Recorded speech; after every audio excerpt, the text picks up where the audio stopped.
The Canadian man who first blew the whistle on the huge Facebook data breach is being asked to appear before the House of Commons Ethics Committee. MPs want Chris Wylie to answer questions about the privacy implications for Canada related to the use of unauthorized Facebook data for political campaigns. The motion was adopted unanimously. Wylie will likely face tough questions about his relationship with the Liberal Party and a pilot project he did on public opinion research.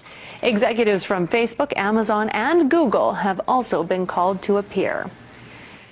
Well, it was once something we did maybe a few times a week, logging into our Facebook accounts from a desktop computer. Now social media is in the palm of your hand, and it covers every facet of our lives.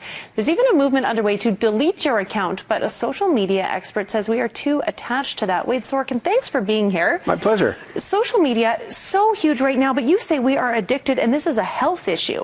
It is a health issue. Studies now show that social media addiction is causing high anxiety, depression, body image issues, sadness, envy, resentment, and it's been proven now that from experts that the addiction to social media is equivalent to the addiction to a drug like heroin.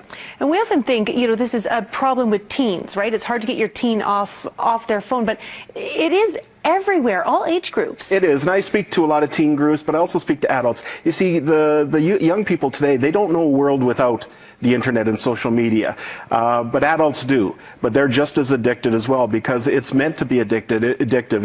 It was created to take a lot of our time. It was created to give us that dopamine hit every time we get a like or a comment or someone says something nice about us on Facebook. So it is an addiction, and people who try to go off it, who are addicted, experience the same withdrawal symptoms as a drug addict. Now, you talked about teens, but we are seeing a lot of older Canadians get on Facebook as well. Is there one group over another that needs to be more or is better at being cautious with their privacy settings and that sort of thing? I don't think so. I think it's right across the board that people just think that because there's this platform now to share, that they're sharing way too much information about their lives. Now, if you don't share that much, if you are cautious and you use it wisely, responsibly, when we have a breach like the Facebook one, then you won't have to worry because you didn't make yourself vulnerable in that situation online.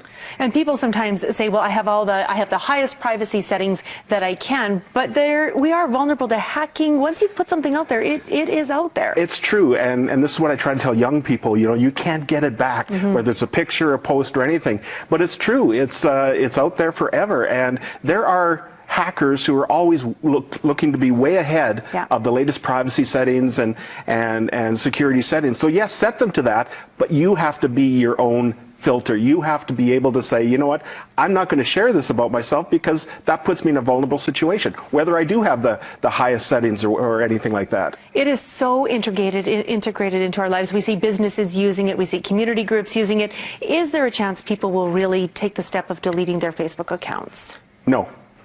I don't think so. I think this campaign has got a little bit of steam right now, but it's going to fizzle very quickly because of that addiction. People are too addicted to it, sharing their lives and hearing about other people's lives, so that this delete Facebook movement, I think it's going to die very quickly on the vine. So in the meantime, you just have to be your own filter, as you say. Be your own filter and just be cautious, and don't give that, what you wouldn't share to a person on the street, a stranger on the street, don't share that online, because that's exactly what you're doing. Yeah, good advice. Thanks very much for being here. My pleasure.